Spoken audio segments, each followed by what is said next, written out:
It's not the worst situation. The worst situation we're expecting to face like in 2 or 3 months. It's February, March.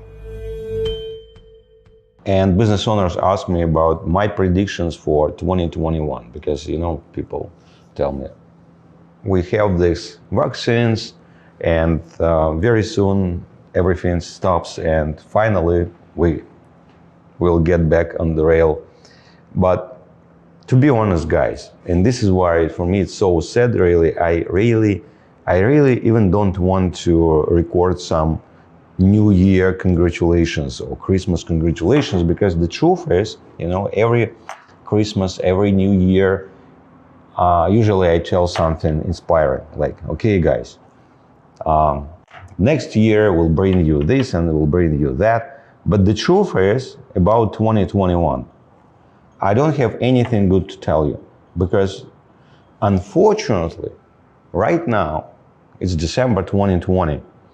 And unfortunately, right now, this is not the worst part of the game. It's not the worst situation.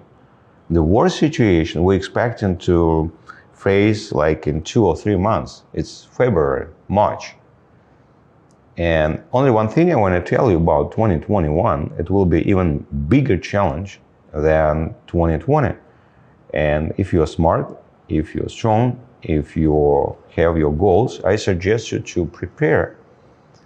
To prepare, because it will be the next challenge. And so there is only one good thing about all these challenges, all these crises, that if your competitors, they give up, so you can take their place. So this is only one thing, if you survive, of course. And this is why I suggest you to be strong, to survive, and to take place of your competitors as the result.